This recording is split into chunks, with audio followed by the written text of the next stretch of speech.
됐어? 되는 거?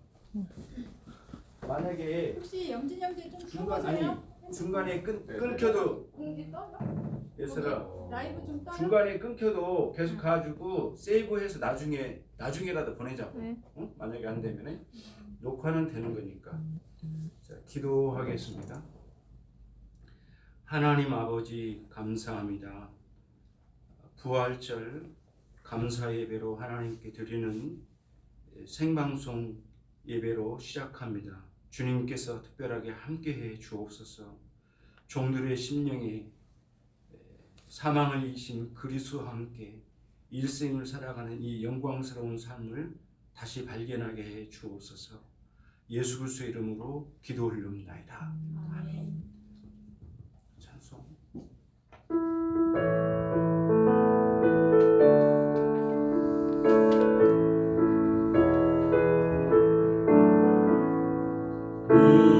무덤에 머물러 예수 내 구주 새벽 기다렸네 예수 내 주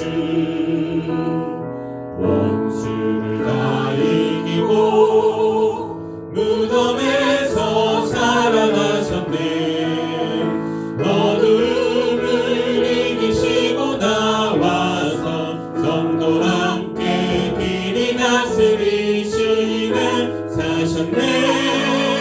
사셨네 예수 다시 사셨네 헛되이 지키네 예수 내 구주 헛되이 봉하네 예수 내 주 원수를 다 이기고 무덤에서 살아나셨네 어둠을 이기시고 나와서 성도와 함께 길이 다스리시네 사셨네 예수 다시 사셨네 거기 못 가두네 예수 내 구주 우리를 살리네 예수 내 주 원수를 다 이기고 무덤에서 살아나셨네 어둠을 이기시고 나와서 성도와 함께 길이 다스리시네 사셨네 예수 다시 사셨네 기도함으로 오늘 예배를 시작하겠습니다. 기도하겠습니다. 수고하고 무거운 짐진 자들아 다 내게로 오라. 내가 너희를 쉬게 하리라. 너희 목마른 자들아 물로 나오라. 돈 없는 자도 오라. 너희는 와서 사 먹되 돈 없이 값없이 와서 포도주와 젖을 사라. 너희가 어찌하여 양식 아닌 것을 위하여 은을 달아주며 배부르게 못할 것을 위하여 수고하느냐. 나를 청중하라. 그리하면 너희가 좋은 것을 먹을 것이며 너희 마음이 기름진 것으로 즐거움을 얻으리라. 아멘. 찬송가 9장 같이 합니다.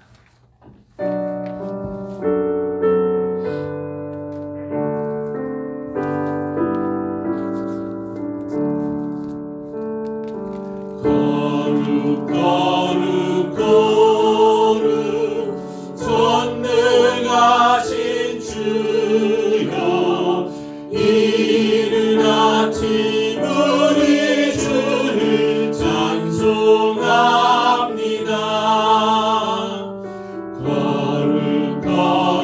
거룩 자비하신 주여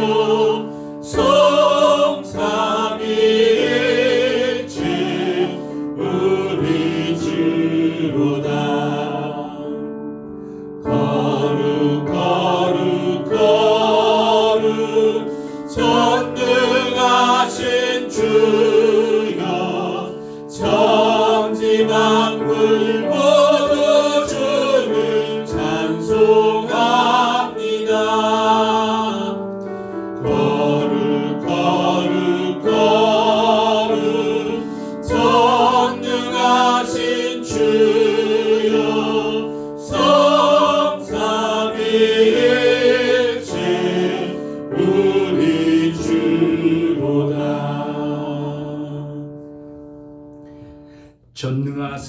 천지를 만드신 하나님 아버지를 제가 믿사오며 그 외아들 우리 주 예수 그리스도를 믿사오니 이는 성령으로 잉태하사 동정녀 마리아에게 나시고 본디오 빌라도에게 고난을 받으사 십자가에 못 박혀 죽으시고 장사한 뒤 사흘 만에 죽은 자 가운데서 다시 살아나시며 하늘에 오르사 전능하신 하나님 우편에 앉아 계시다가 저로서 산자와 중자를 심판하러 오시리라.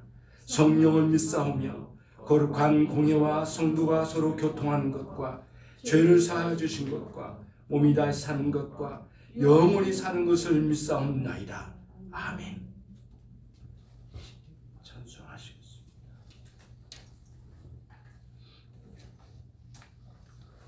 (155장) 찬송가 155장 같이 찬송하겠습니다.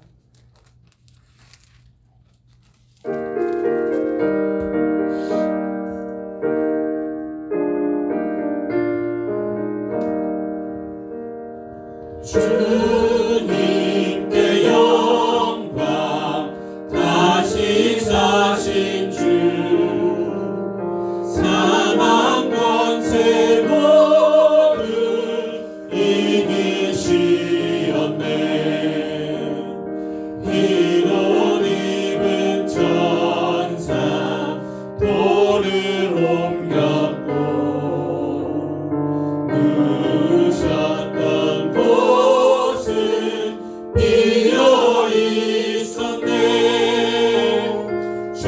주님께 영광 다시 사신 주 사망 권세 모두 이기시었네. 부활의 주님 나타나시사 두려움과 의심 물리치셨네. 주의 교회 기뻐 찬송하여라. 다시 사신 주님 죽음 이겼네. 주님께 영광 다시 사신 주 사망 권세 모두 이기시었네. 생명의 임금 영광의 주님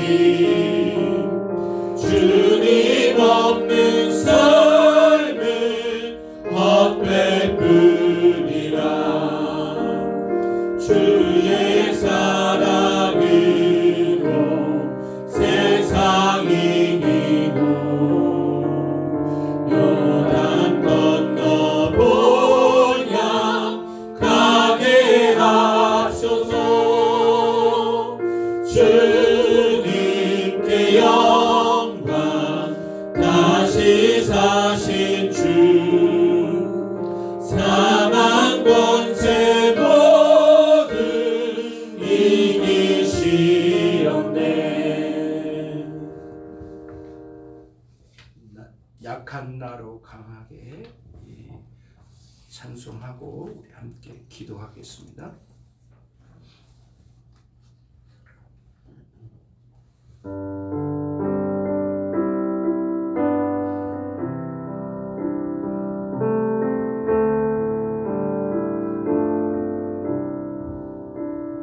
약한 나로 강하게 가난한 날 구하게 눈먼 날 볼 수 있게 주 내게 행하셨네.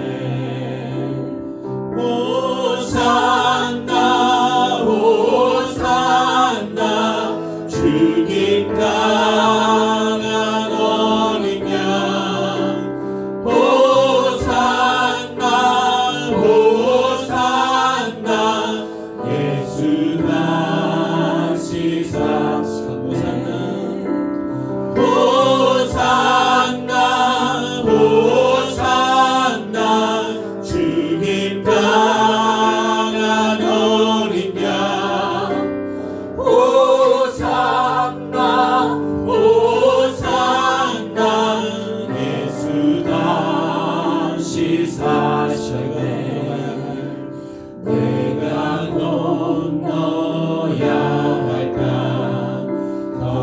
시선을 제시켰네.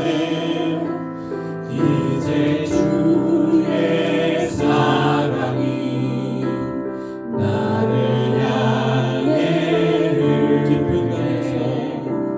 깊은 강에서 주가 나를 일으키셨도다. 구원의 노래 부르리. 예수 자유 주셨네. 호산나 호산나 주님 강한 어린 양. 호산나 호산나 예수 다시 사셨네. 호산나 호산나 주님 강한 어린 양.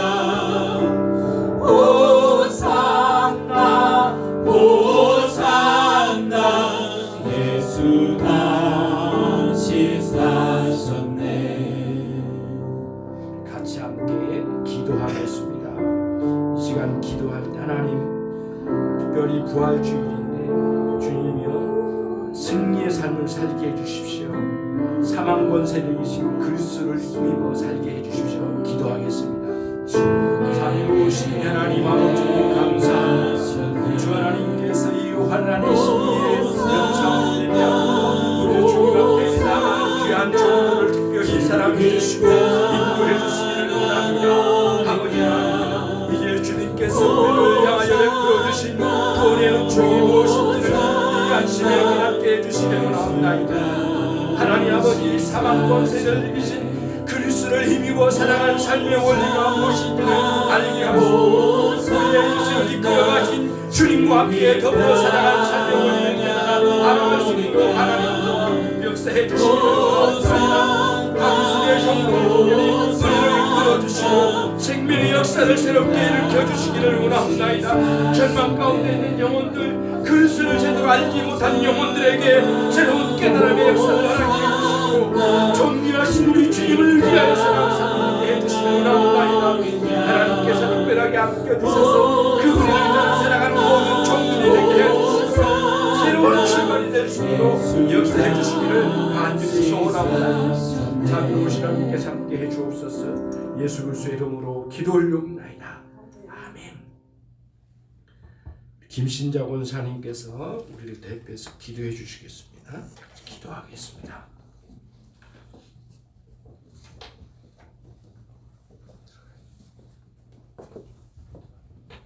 다 같이 기도하시겠습니다. 사랑의 하나님 아버지시여, 이 시간까지 생명을 보존하시어 지켜주신 하나님이 크신 은혜에 감사합니다. 코로나로 인하여 정상적 예배가 멈췄지만 온라인하게 예배할 수 있는 기회를 주셔서 주여 정말 감사합니다. 코로나19로 또한 고난주간과 겹쳐되었지만 오늘 부활절 아침을 맞이하게 하신 주님의 그 크신 은혜로 예배할 수 있는 방법을 주신 하나님께 찬송과 기도로 하나님께 감사와 영광 돌립니다.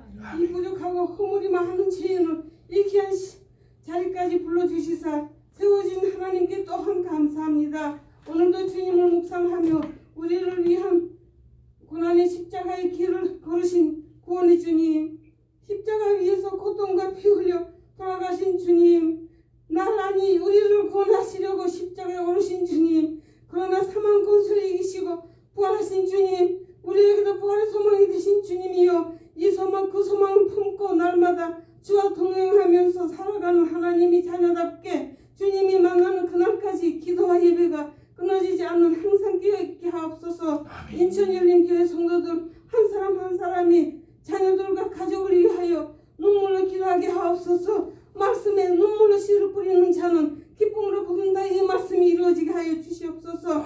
인천열린교회 주일학교 어린 성도부터 소망교회까지 하나님께서 항상 보호하여 지키신 하나님께 또한 감사합니다. 이제 코로나19에 속히 회복되게 하시고 더 이상 사망자가 없으면 좋겠습니다. 나라도 지켜주시오며 경제도 살리시고 정성한 거에도 아버지는 주님이 원하시는 자를 뽑아주시사 한 마음으로 더욱 열심히 나라를 세워가는 국회의원들이 다 되게 하옵소서. 오늘도 생명의 말씀을 가지시고 단에 서신 목사님께 성령 충만을 얻어주게 하옵시고 주님이 뜻을 전하시는데 아무 부족함이 없도록 은혜 내려 주옵소서. 생명의 말씀을 듣는 저희들한테도 깨닫는 지혜와 지식을 더하여 주시옵시고 겸손히 순종하는 믿음을 더하여 주옵소서. 혹시 상처받은 자 있다면 아버지 하나님이 어루만져 주시사 다음 아물지게 하여 주시옵소서. 다시 일어나게 하시는 하나님 말씀으로부터 힘을 얻게 하여 주시옵소서. 하나님 우리 인천 힐링교회를 섬기는 자들을 축복하여 주시고 모든 하시는 일에 주 안에서 형통케 하옵시고 주 안에 몸 되신 교회를 더욱 사랑하게 하시고 기쁨이 충만한 교회, 사랑이 넘치는 교회, 하나님이 기뻐하시는 교회가 되기를 간절히 바라고 원합나이다. 주님이 뒤를 따르는 인천교회가 되게 하여 주옵시고 온전한 예배를 사모하는 한량없는 주의 은혜를 구하며 오늘도 간절히 기도하옵나이다. 흩어지는 형제 자매들이 있다면 항상 예배하는 마음으로 부활의 주님을 바라보며 부활의 소망으로 인도하시어 주님 오시는 그날까지 항상 기도하며 믿음으로 준비하게 하옵소서. 그래서 주님께서 내가 곧 오시라 그 말씀하실 때 어서 오십시오라고 대답할 수 있도록 주여 도와주시옵소서. 우리 교회가 그런 교회가 되기를 간절히 바라고 원하며 또한 이 예배를 받아주시기를 간절히 바라며 부활하신 살아계신 예수님으로 기도드리옵나이다. 아멘.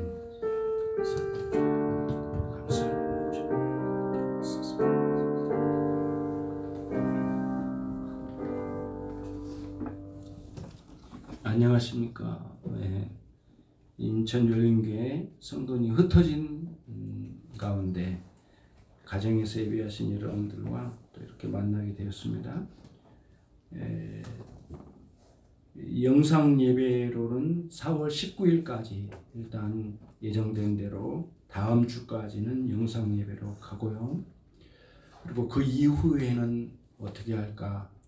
이제 제가 좀 확인해 봤더니 딱 16명 정도 앉을 수 있는 많이 거리두기로 한다면 그리고 또 교회 또는 저기 유아실에 한 2명 정도 들어가고 이렇게 하면 한 20명 정도까지는 좀 앉을 수 있을 것 같다는 생각이 들어요. 그래서 그렇게 생각하면 이제 19일까지는 영상 예배로 하고 그 이후는 여러분들이 오셔서 예배하실 수 있는 분들, 특히 어린이들을 담당하는 교사나 어린이집 교사나 또 연세되신 분들은 쉽지 않겠지만은 최대한 우리가 거리두기를 잘 실천해서 예배할 수 있도록 하겠습니다. 다음 주까지는 우리가 약속한 대로 19일까지는 영상 예배를 계속 진행하도록 하겠습니다. 매주 유년부 예배가 영상 예배가 오전 10시입니다. 특히 우리 한진혜 집사는 고생이 많은데 위에서 많이 기도해 주시고 또 교사로서도 섬긴 일이 굉장히 많으신가 봐요. 그래서 많이 기도를 부탁드리고요. 19일까지 영상 예배를 우리는 진행하되 어린이 예배는 계속해서 영상 예배로 진행하는 걸로 일단 하겠습니다. 더 많이 좀 생각을 해보고 정상적인 예배로 오도록 그렇게 하겠습니다. 매일 묵상 말씀 여러분 함께 공유하시길 바라고요. 요거는 뭐 광고라기보다는 보니까 이 코로나 바이러스 때문에 참 고생이 많은 분들이 물론 그 환자들이겠지만은 의사 선생님들이나 간호사 선생님들이 참 엄청나게 고생이 많더라고요.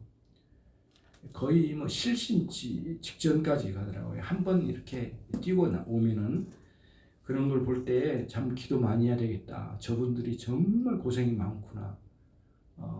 정말 좀 새롭게 보게 되었어요. 그래서 많이 기도해 주시고 또 대한민국이 새롭게 가는 또 기점이잖아요. 선거도 있고 이 혼란기를 또 잘 정리하고 있는데 잘하고 있지만 그래도 이 시기에 돌아가신 분들을 보면 참 마음이 안타까워요. 저도 잘 아시는 그 권사님 한 분이 이번에 이제 다른 질환 때문에 돌아가셨는데 장례식장에 아무도 못 갔대요.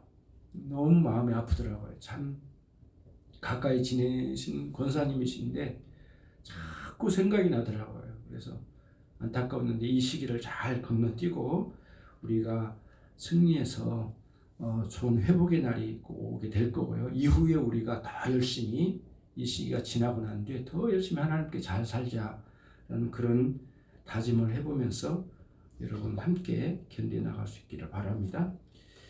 기도하겠습니다. 하나님 아버지 감사합니다. 귀한 예물로 주님 앞에 드립니다. 특별히 오늘은 부활절 감사 예배로 주님 앞에 드려오며 이제 살아계신 우리 주님께서 오늘도 어떤 모양으로 예배하든 우리 가운데 함께 하시고 또 이 예배를 받으시며 우리 심령 가운데 성령을 보내주시고 또 귀한 말씀을 허락해 주셔서 손 내밀어 일으켜 주심과 같이 그러한 역사가 한 주간의 우리의 삶에 남은 생에 그와 같은 일들이 있기를 소원합니다. 종들의 마음에 감사가 넘치게 하시고 고난과 역경 속에서도 승리하는 종들이 되게 해 주시옵소서. 특별히 예물을 통하여 주님 앞에 나가고자 하는 귀한 종들에게 이후에 넘치는 감사의 세계가 일어나게 해주시고 주님께서 저들의 사업장과 직장과 학업과 가정 위에 함께 해주셔서 날마다 하나님 주님과 동행하는 삶과 감사가 있게 해 주시기를 원합니다.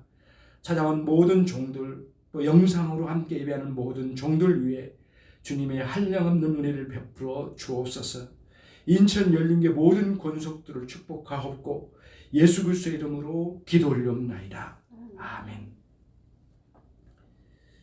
오늘 말씀은 누가복음 24장입니다. 누가복음 24장 26절 말씀.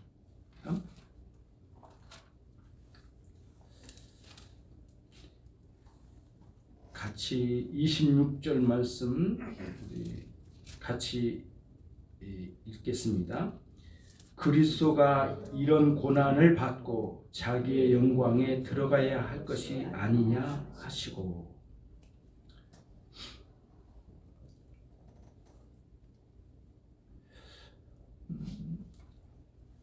엠마오로 가는 두 제자의 이야기입니다. 출발 지점에서는 참 슬픔과 고통과 절망을 끌어안고 고향 엠마오라는 작은 촌으로 돌아가는 중이었습니다.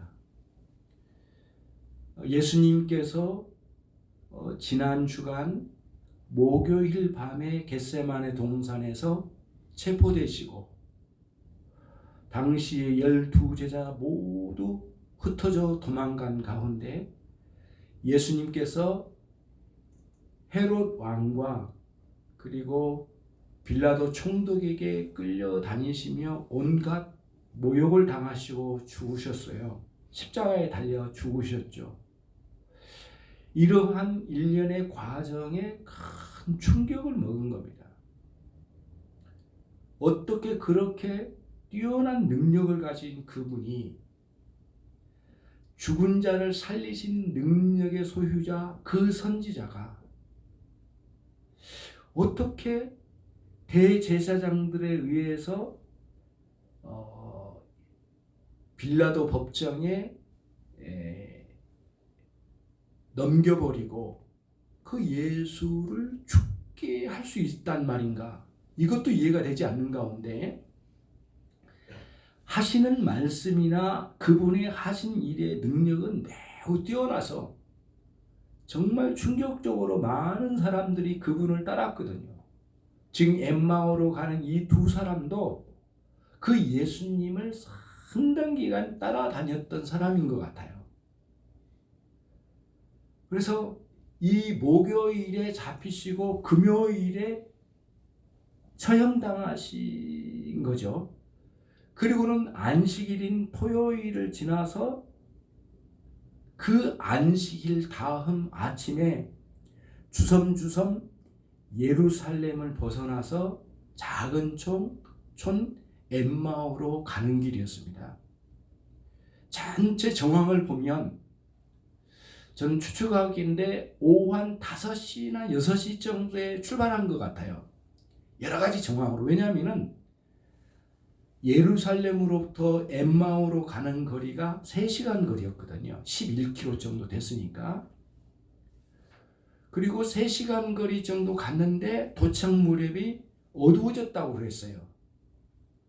그래서 이 두 사람이 예수님이신지도 모르고 도상에서 만나가지고 이 3시간 거리를 걸어오면서 같이 대화했지만은 어둑어둑해지면서 결국엔 너무 어두우니까 우리와 흩어져서 누군지 모르니까 그때까지는 지금 계속 가시면 안 됩니다. 우리와 함께 유하십시다. 이렇게 요청했던 그 어두운 시기니까요. 그리고 또 유대인들이 뜨거운 날씨에는 잘 움직이지 않는단 말이에요. 팔레스타인 기후상 아마도 오후 조금 4-5시 정도에 출발한 것 같아요. 그리고는 엠마오 도성이 작은 촌에 도착했을 때는 이미 어두워진 상태이죠. 출발 지점까지는 많은 일이 일어났습니다. 그날 아침에 일찍 일어나 마리아와 여러 여성들이 함께 예수님의 무덤에 찾아간 일이 있었어요. 그런데 무덤이 열린 상태로, 우리 같은 무덤이 아니잖아요. 큰 그 돌을 파가지고 큰 그 바위를 파가지고 그 안에 벽을 뚫고 이런 가족의 어떤 묘소를 만들잖아요. 그래서 그 안에 큰 공간이 있는데 그 안에 할아버지 할머니 모실 수 있는 자리들을 다 배치해 놓고 돌아가신 분 따라 순서적으로 쭉 이렇게 모시잖아요. 시신을. 그런 묘소였단 말이에요.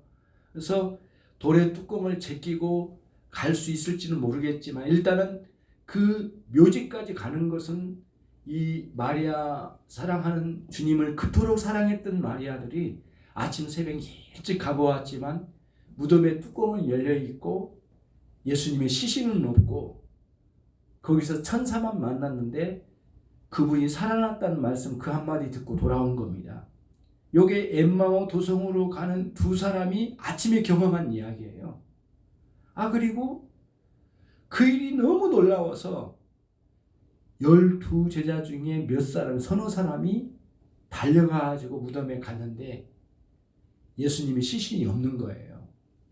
예수님께서 갑자기 십자가에 달려 죽으신 것도 너무 충격이고 또 무덤이 열리고 예수님의 시신이 없는 것도 너무 혼란스러운 상황이었어요. 이 문제가 굉장히 가슴 아픔이고 슬픔이고 절망이고 도대체 예수님은 왜 죽으셨는가? 그토록 크고 놀라운 능력을 가지신 분은 우리 이스라엘을 구원하실 분이 아니겠는가? 그런데 어찌하여 이 대제사장들은 그 예수님 선지자로 오신 예수님을 왜 죽였단 말인가? 라고 하는 이 대화로 슬픈 대화를 하면서 이제는 예루살렘을 벗어서나 이 엠마오로 걷고 있었던 거예요. 그러니까 엠마오의 길은 절망의 길이에요. 엠마오의 길은 슬픔의 길이에요. 어둡고 캄캄해 영적으로 어찌할 바 모르겠어요.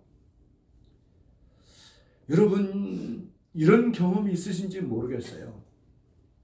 참 존경한 분이 계시는데 너무너무 충격적으로 실망스러운 소식을 들은 거예요. 내가 그토록 존경한 분이. 그게 사실인지 아닌지는 모르겠어요. 그러나 아무튼 너무너무 인정할 수 없는, 그리고 그대로 이루어졌다면 다시는 그분을 만날 수 없을 것 같은 아주 충격적인 소문을 듣고 제 마음이 얼마나 많이 흔들렸는지요. 일주일 내내 밥을 못 먹겠더라고요. 예. 사람을 그렇게까지 의지하려고 했던 건 아니지만은 너무 충격적이었거든요. 근데 나중에 알고 보니까 그게 그 사람을 모함을 하려고 하는 사람들이 글을 써가지고 사람들에게 잘못된 것을 막 돌렸더라고요. 나중에서 이제 알게 된 건데 아무튼 일주일 동안 그 충격은 막 너무너무 살이 떨리고요. 잠도 못 자겠어요. 그리고 모든 게 어두워지더라고요. 엠마오로 출발한 이 두 사람의 마음이 아주 충격적인데 도대체가 아무것도 이 마음에 들어오지 않는 거예요. 그런 엠마오로 출발한 이때의 이 두 사람의 두 제자의 이 마음은 아주 충격적으로 어둡고 절망적이고 슬픔이 격하게 일어난 상황이었다는 거예요. 이게 이제 본문의 내용이거든요. 그런데 우리가 이제 결론을 미리 말씀드리면 이 두 제자가 이후에 큰 변화를 받아요. 자기 마음이 뜨거워졌대요. 누가요? 어떻게 해요? 예수님께서 부활하신 주님이 자기들을 만나주셔서, 예수님인지는 몰랐지만 구약의 말씀을 아주 자세히 풀어서 이 3시간에 걸친 설교를 해주시고 가르쳐 주시고, 그리고 그리스도 그분이 고난을 받고 난 뒤에 영광으로 들어가셔야 될 일들에 대해서 너희는 모르냐 이 미련한 자들아, 책망하셨어요. 26절에, 그 25절에 책망을 하시고 고난 이후에 영광 가운데 들어가실 분인 것을 왜 너희들은 모르느냐 책망하시면서 강하게 말씀하시면서 구약의 말씀을 전체를 설명해요. 근데 구약의 말씀을 어떻게 설명하셨는지는 알 수는 없어요. 그러나 추측은 할 수 있어요, 여러분. 예. 베드로 사도가 오순절에 성령의 임하심에 직전에 설교한 내용이 구약의 내용을 쭉 설교한 내용, 구약의 내용을 풀어서 설교한 내용이에요. 그리고는 우리가 죽인 예수 그분은 우리를 구원하실 그리스도시다 라고 하는 그런 설교를 매듭을 칠 때 막 사람들이 가슴을 치며 회개한 일이 일어났잖아요. 그런 쭉 내용들을 위했을 것 같아요. 스데반 집사님이 그 수많은 군중들에게 설교를 할 때도 마찬가지예요. 구약의 내용을 쭉 설명하고 이후에 그 구약의 모든 말씀이 우리가 죽인 예수 그리스도 그분을 향한 말씀이었다라고 하는 결론을 내릴 때 막 사람들이 돌을 던져서 맞아 죽잖아요. 순교를 당한 장면이 나와요. 아마도 그런 맥락의 구약의 말씀으로 쭉 상세하게 가르치신 것 같아요. 그때 마음이 굉장히 뜨거워졌대, 이 두 사람이. 그러나 곁에서 같이 따라오시면서 말씀해 주신 분이 살아계신 다시 사신 예수님이라는 사실을 알지 못했죠. 그때까지. 그러나 지금 깨닫게 해주신 말씀을 통해서 마음이 뜨거워지기 시작했어요. 그리고는 뭔가 달라지기 시작했어요. 귀 기울여지기 시작하고 그리고 계속 듣고 싶었어요. 점차적으로 예수님께서 십자가에 주신 예수님이 누구신지를 깨달아가는 과정이었단 말이에요. 근데 이전까지는 엠마오로 출발해서 갈 때까지는 이 두 제자의 예수님에 대한 깨달음은 한정적이었어요. 뭐냐면은 억지로 끌려가 십자가의 죽임을 당하신 것처럼 표현을 해요. 왜 하필 그 대제사장과 관원들은 그 높고 크신 그 대단하신 그 선지자이신 예수님을 왜 잡아다가 형장에다가 빌라도에게 넘겨줬을까? 거기에 대한 그 격한 마음, 슬픔, 그 분노 막 이런 것들이 가득했거든요. 예수님은 여전히 억지로 끌려가 죽임을 당하신 것밖에 알 수 없는 거예요. 예수님에 대한 이해가 부족한 거죠. 오늘날 신앙의 세계도 마찬가지예요, 여러분. 예수님께서 정말 우리를 위하여 죽으신 것과 사망 권세를 이기시고 부활하신 주님의 온전하게 주님을 알아가는 지식이 충만해지지 않는 이상 우리는 여전히 예수님을 안다고는 하지만은 지금 엠마오 도상에서 출발해서 나가는 이 어리석고 미련한 이 두 사람의 마음처럼 예수님에 대한 아는 지식의 한계에 머물러 있으면 안 된다는 거예요. 많은 사람들이 교회에 출석하고 예수님을 믿는다고 말하지만 사망 권세를 이기신 그리스도께서 오늘도 우리를 위하여 끊임없이 중보하시고 함께 하신다는 사실을 충만하게 알고 느끼고 실제로 마음에 충만하게 마음에 새겨가면서 확신을 얻고 오늘도 그분을 의지하는 마음으로 살아가는 사람들에게는 이와 같이 한정된 예수님에 대한 아는 지식의 한정에 묶여지지 않을 거예요. 깨달음이에요. 깨달음. 큰 변화의 역사가 일어나기 시작하는 거거든요. 그러니까 우리의 신앙의 큰 발돋움의 새로운 발돋움의 계기는 사망 권세를 이기신 그리스도가 누구신지에 대한 풍성한 지식이 마음에 새겨지는 역사예요. 여러분 이 원리를 꼭 마음에 오늘 새기셔서 그 원리를 따라서 여러분들이 신앙생활을 해나가셔야 되겠어요. 우리의 기독교 신앙은 세 가지 원리를 따라서 이렇게 흘러가요. 첫 번째는 뭐냐면은 우선은 여러분들이 성경에 기록된 모든 내용들은 사실이라는 사실에 성경에 기록된 모든 내용은 사실을 기반으로 한다. 그리고 물론 비유로 관양법을 쓰시기도 하고 이야기를 꾸며내서 말씀하신 거지만은 그 이야기와 그 꾸며낸 내용과 관양법을 쓴 그 시적으로 쓰여진 모든 내용은 사실을 말씀하기 위하여 기록된 말씀이거든요. 그러니까 결론적으로는 성경 전체는 사실을 기반해요. 그러니까 반드시 성경의 지식은 사실 문자적으로 기록된 내용들이 우리들에게 내용으로 수납이 먼저 돼야 돼요. 하나님의 말씀을 객관적인 이 말씀을 일단 귀로 들어야 돼요. 근데 그 다음에 문제예요. 그 다음은 뭐냐면은 예를 들면 오늘 말씀과 같은 거예요. 예수님께서 부활하신 것이 사실이에요. 이 기사는 사실이에요. 그렇잖아요. 일단 사실이에요. 근데 그 기사의 내용이 무엇을 상징하는가에 대한 이해를 가져가야 돼요. 그 다음 단계는. 우선 처음에는 사실을 받아들이고요. 두 번째는 그 사실이 무엇을 의미하는가. 다시 말하면 예수님께서 부활하신 위대한 이 역사는 솔직히 내 인생에 인류에게 어떤 의미로 다가온 사건인가. 그 의미, 그 상징을 알아야 돼요. 상징을. 네. 우리에게는 어떤 의미가 있어요? 모든 인생은 다 죽는다. 죽음 가운데 놓여 있다. 그리고 그 죽음의 늪 속으로 우리 주님이 오셔서 그 사망 권세를 이기시고 죽어있는 영혼들 거기서 건져내시기 위하여 이 땅에 오셨는데 그 기발한 하나님의 계획이 실행되어서 완벽하게 완성된 것은 그리스도의 무덤에서 부활하신 사건이다. 그리고 이것은 예수님 당신 자신의 부활을 위하여 오신 게 아니라 우리 자신의 부활을 위하여 오셨다라는 이 상징적인 의미와 그 뜻, 의미를 정확하게 이해를 하는 거예요. 그리고 그게 마음에 새겨져 가야 되죠. 첫 번째와 두 번째를 말씀드렸어요.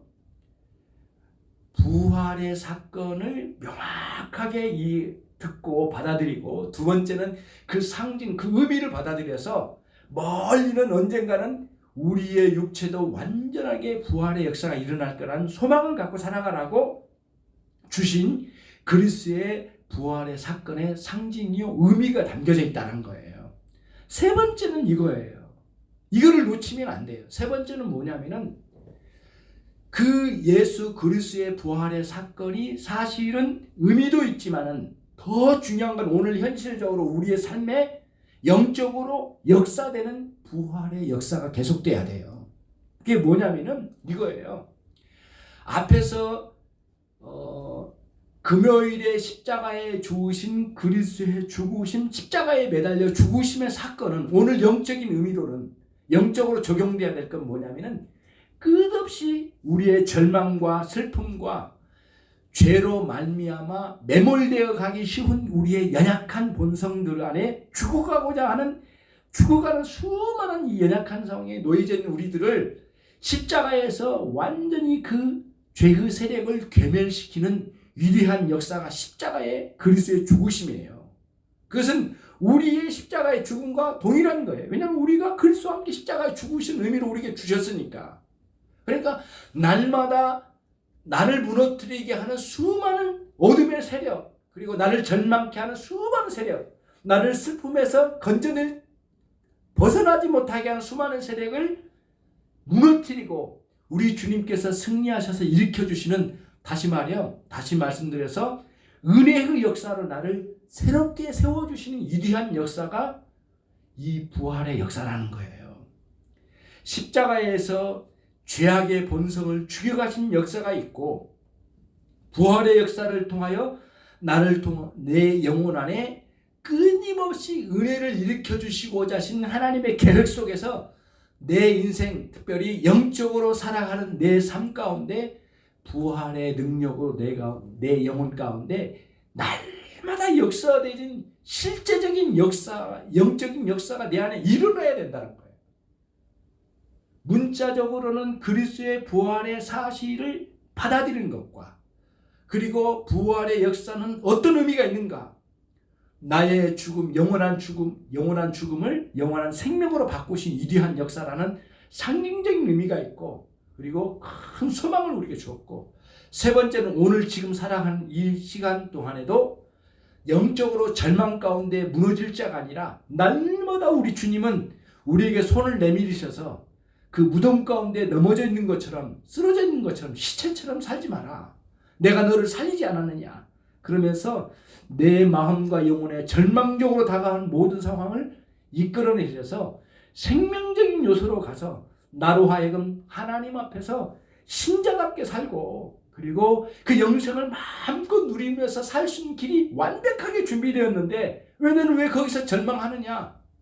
그러면서 내 안에 영적인 역사를 일으켜주시는 성령의 실제적인 역사가 우리 가운데 일어난다는 거예요. 문자적인 사실을 받아들임과 상징적인 의미를 깨닫는 것과 영적인 이러한 부활의 역사가 내 삶 가운데, 내 영혼 가운데 실제적으로 계속 역사되지 않는, 이게 지금 그런 의미가 담겨져 있거든요. 이 두 사람이 엠마오 도상으로 도착했습니다. 이제 그때까지는 몰랐죠. 너무 놀라운 말씀을 듣는 깜짝 놀라서 이 어두운 길에 계속 가지 마시고 우리와 함께 유하합시다. 식사를 같이 나눴습니다. 그리고 식사를 나누는데 눈이 띄어지고 뭔가 기력이 생겨나고 좀 밝은 곳으로 오고 그러다 보니까 그분이 예수님이라는 사실 그때서야 깨달은 거예요. 깜짝 놀라서 뭔가 좀 정신을 차리는데 순식간에 그분은 사라지고 안 보이신 상황이 되었어요.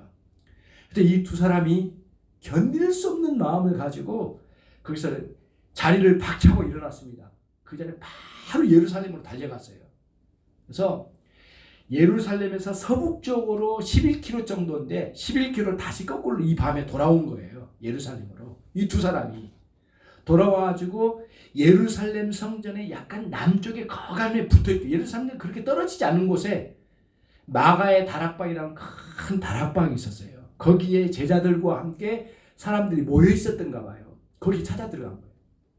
그리고는 달려 들어가서 자신들이 경험한 이 사실을 이야기하는데 이미 그 모인 사람들끼리 지금 이야기를 나누고 있는 거예요. 열한 제자들과 함께 사람들이 막 모여서 난리가 났어요. 지금 뭐냐면은 예수님께서 시몬 베드로를 만나 주셨다는 거예요. 그 이야기를 듣고 있는 거예요. 그때 우리도 그분을 만났습니다 하고는 거기서 이제 크게 흥분된 상황이에요. 부활하신 그리스도를 만남에 큰 변화가 일어나기 시작한 거예요. 그러면서 지금 어떻게 이 상황을 감당해야 할지 이제 막 같이 이제 논의를 한 거죠. 그리고는 이제 이 40일 동안 간헐적으로 만나주신 주님과의 만남을 통해서 새롭게 교회의 작은 이 무리들이 믿음으로 강하게 일어나면서 그리스도를 중심으로 교회가 세워지기 시작하는 놀라운 변화를 경험하게 된 것이죠. 우리는 오늘 말씀을 통해서 교훈을 두 가지를 얻습니다. 첫째는 우리의 삶에 직접적으로 부활하신 주님이 찾아오셔야 돼요. 자꾸 신앙에서 억지로 끌려가 죽임 당하신 것처럼 예수님을 그렇게 이해하면 안 되는 거예요. 이해는 그렇게 안 할지라도 신앙의 태도나 또는 삶의 절망과 슬픔 가운데 빠져 있는 걸 보면 엠마오로 이제 출발하고 있는 그 두 제자의 마음과 똑같아요. 예수는 억지로 끌려가 대제사장과 관원들에 의해서 빌라도에게 넘겨진 것처럼 예수님은 원치 않았지만은 그냥 끌려가 버린 것처럼 이런 식으로 생각할 때가 많단 말이죠. 이런 그런 거죠. 신앙의 절망 가운데 넘어져 있는 사람들이 꼭 이런 태도예요. 그러나 이제는 우리들이 부활하신 예수 그리스도를 만남이 첫 번째 우선 중요해요. 신앙생활에. 다시 말하면 그분이 성령님을 통하여 우리 마음 가운데 크게 역사하셔서 어둡고 캄캄하고 슬프고 절망스러운 이 마음 가운데 도대체 우리의 상황과 모든 상태를 보면 모두 어둡고 깜깜하지만 살아계신 우리 주님이 오셔서 말씀하신 거예요. 얘들아, 너는 왜 이렇게 모르냐? 그리스도가 고난 가운데 있다가 영광 가운데 들어가셔야 될 일을 왜 이렇게 모르냐, 이 미련한 자들아.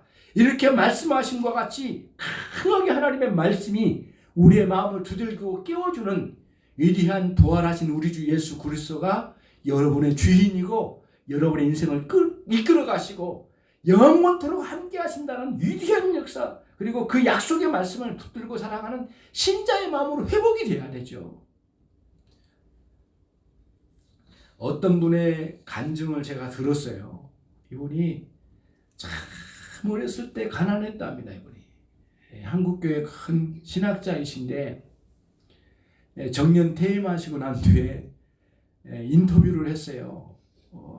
교수님은 도대체 어린 시절은 어떤 삶이었어요? 라고 질문을 던지니까 아버지가 버스 운전하신 분이었고 과천에 살았는데 버스 운전하신 분이었고 그 아버지가 딱 하나 완전한 성경을 읽게 하시는데 방학만 되면 성경 일독이었답니다. 무조건.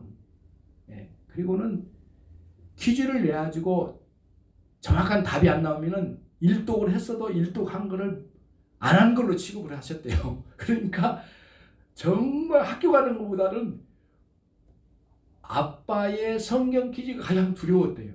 그 순간에. 근데 그렇게 초등학교 때 성경을 몇 독을 했답니다. 그리고는 중학교 2학년 때 아버지가 폐암으로 돌아가셨대요. 정말 가난해가지고 시간만 되면은 봉투 붙여서 그거를 팔고, 그리고 어머니는 가지고 오징어 장사도 하시고 막 이런 풀빵 장사도 하시고 가서 돕기도 하고 그러다가 나중에 이제 신학을 하시다가 살아가시는데 중간에 죽고 싶은 마음이 생기더래요. 근데 딱 하나의 말씀, 그 많은 말씀을 읽고 막 했는데 딱 하나의 말씀이 떠나지 않더랍니다. 시편 37편 25절 말씀인데 내가 어려서부터 늙기까지 의인이 버림을 당하거나 그의 자손이 걸식함을 보지 못하였도다.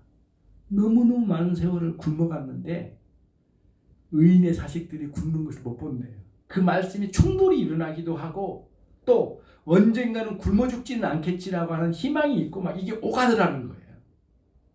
그러면서 그 말씀이 자꾸 절망적인 상황에서 그 말씀이 자꾸 자기 마음을 두들기더라는 거예요. 그러면서 그 고난의 세월을 뛰어넘었대요. 저와 여러분의 인생의 고난의 세월, 엠마오 도상의 이 절망적인 두 제자의 마음처럼 어둡고 캄캄한 가운데 있을 수 있는 여러분과 저의 삶, 역경 속에서 끊임없이 우리에게 요구되는 건 뭐냐면은 무덤을 박차고 일어나신 우리 주 예수 그리스도를 만남이에요. 어떻게 해요? 하나님의 말씀, 성령께서 우리에게 주신 말씀을 통하여 마음에 새기고 그 새겨진 말씀이 우리의 마음을 일으키는 위대한 역사를 조금씩 경험해 나가는 그런 방식의 신앙의 회복의 역사가 있으면 엠마오에 도착해서는 정말 우리의 마음이 뜨겁지 않았더냐. 그리고 그분이 그리스도시다.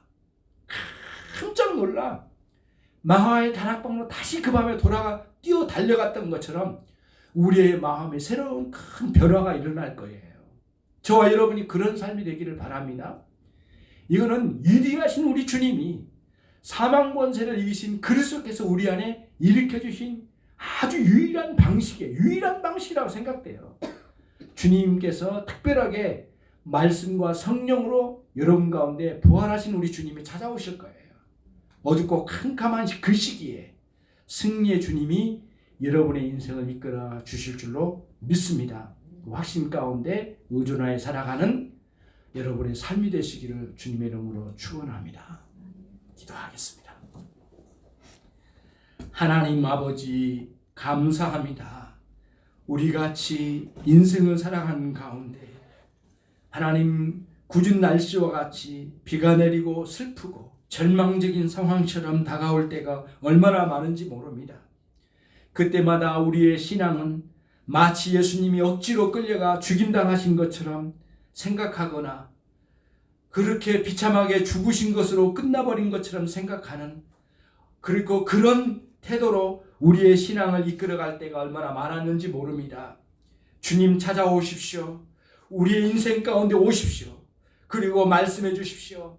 야, 이 미련한 자야, 그리스도가 고난 가운데 있다가 영광으로 들어가야 되지 않겠느냐? 이 사실을 왜 모르느냐? 그리고 구약의 말씀을 일러주신 것 같이 우리에게도 그 말씀을 가르쳐 주시고 깨닫게 해주시고 진리의 말씀과 성령의 역사하심으로 우리를 일으켜 주실 때에 이 절망과 슬픔에서 부단히 일어나게 될 줄로 믿습니다. 흩어져 있는 모든 권속들과 인천열린의 모든 신앙의 사람들이 하나님 그리스도 부활하신 주님을 새롭게 만나는 이 아침이 되게 해 주시기를 원합니다. 당신의 종들이 하나님 그 절망에서 일어나게 해 주시고 결코 하나님 승리하는 위대한 주님의 사람들이 되게 해 주시기를 원합니다. 감사하고 예수 그리스도의 이름으로 기도 올려옵나이다.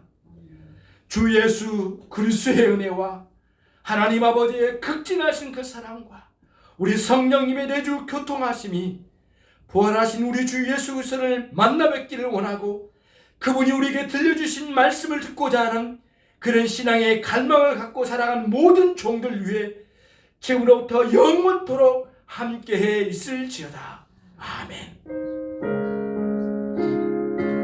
하나님 감사합니다. 주 하나님께서 특별하게 함께해 주시고 은총으로 살아가는 모든 종들이 되게 해 주시옵소서. 예수 그리스도의 이름으로 기도 올려옵나이다.